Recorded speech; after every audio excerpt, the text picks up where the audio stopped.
ကဲအားလုံးပဲဒီနေ့ကျွန်တော်ကိုလေးဖြူရဲ့ Edition 1 solo tutorial လုပ်ပေးမယ်ပေါ့နော်သူ original edition ကတော့ key D နဲ့တီးတာကကျွန်တော်တို့ကဒီ Lay Phyu တစ်ချက်မှာကြတော့ key B နဲ့ပေါ့နော် key B နဲ့တီးရတယ်ပေါ့ဆိုတော့ပထမဆုံးကျွန်တော်စပြီးတီးရတာဒီ picking harmonic လေးပေါ့နော်ဒီအတန်လေးပေါ့ဒီကောင်လေးပေါ့အဲ့လေးစပြီးတော့မှကျွန်တော်က solo စလာတယ် solo ရဲ့ဒီအစလေးကဘယ်လိုလဲဆိုရင်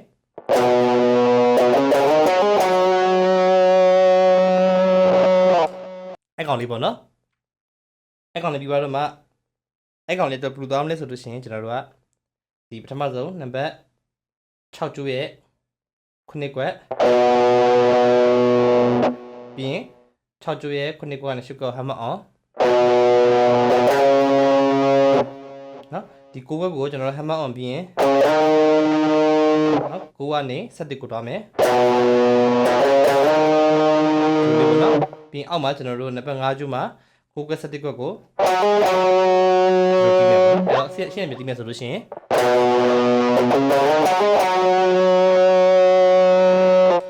ဒါလေးတစ်ပိုင်းရမယ်ပေါ့နော်ပြီးတော့နောက်မှာပါလာလဲဆိုလို့ရှိရင်ကျွန်တော်တို့နံပါတ်7ကွက်ရဲ့2ကျိုးဒီ7ကွက်ရဲ့2ကျိုးပြီးတော့ကျွန်တော်တို့2ကျိုးရဲ့7ကွက်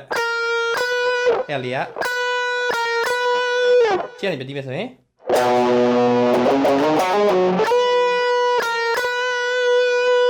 လို့ရရမယ်ပေါ့နော်ပြီးတော့ကျွန်တော်တို့နောက်မှာဒါလေးပေါ့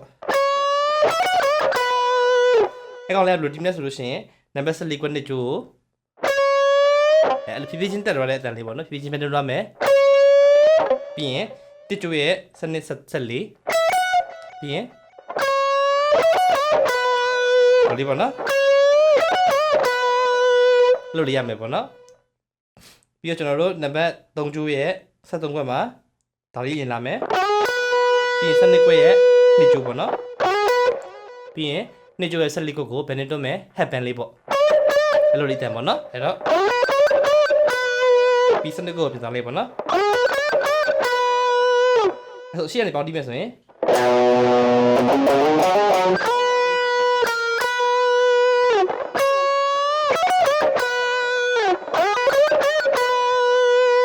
ဒီလိုရမယ်ပေါ့နော်ပြီးတော့ကျွန်တော်ဘာလာမလဲဆိုလို့ရှိရင်ဒီကျွန်တော်ဒီ key B ထဲမှာပဲเนาะဒီထဲမှာပဲကျွန်တော်တို့ကဘယ်လိုတီးလဲဆိုလို့ရှိရင်နံပါတ်3ကျိုးရဲ့10ကွက်အဲ့ဒါကိုကျွန်တော်တို့က headband လေးဒီလိုအောက်ကိုဆွဲချလိုက်မယ်ပြီးရင်နံပါတ်4ကျိုးရဲ့17ကွက်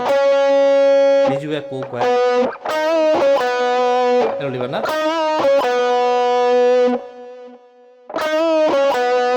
ပြီးရင်3ကျိုးရဲ့17ကွက်ပြီးရင်3ကျိုးရဲ့10ကွက်ပြီးတော့ဒီမှာကျတော့ band ကိုတွန်းနေတဲ့ဒီဘက်ကဒီတက်ပလေးလမ်းပေါက်တာပေါ့နော်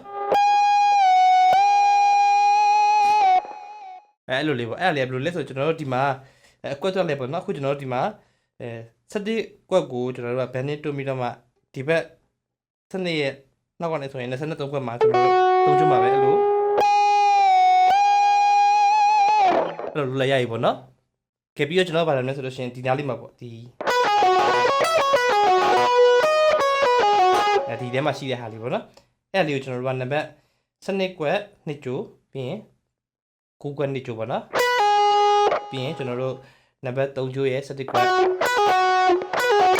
ပြီးရင်ကျွန်တော်တို့1ကျိုးရဲ့9ကွက်အဲ့လိုလေးပေါ့နော်ပြီးရင်အဲ့လေးပြန်လာမယ်ပြီးရင်ဒီ7ကွက်မှာဖူပန်းတိုးမယ်ပြေးချင်းပေါ့နော်ပြီးတော့မှနံပါတ်1ကျိုးရဲ့16ကွက်မှာဖူပန်းတွန်းမယ်အဲ့လိုလေးပေါ့နော်ဆိုတော့ကျွန်တော်တို့အစအနေပြန်တီးမယ်ဆိုလို့ရှိရင်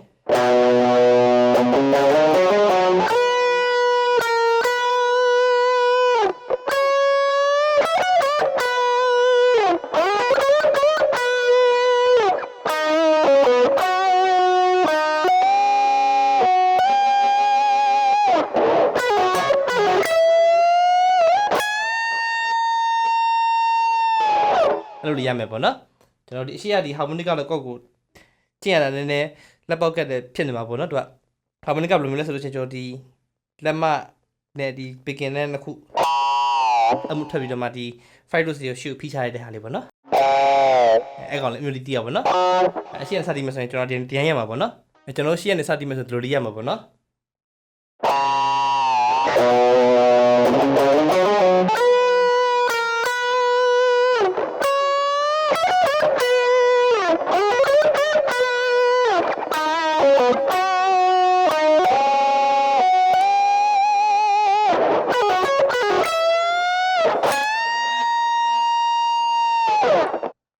ဆိုတော့ခိုင်းလို့ပဲကျွန်တော်ရဲ့ဒီဗီဒီယိုရဲ့ description လေးမှာကျွန်တော် template လေးချထားပေးမယ်ပေါ့နော်အားလုံး like လေးချင်ပြီးအဆင်ပြေကြပါစေ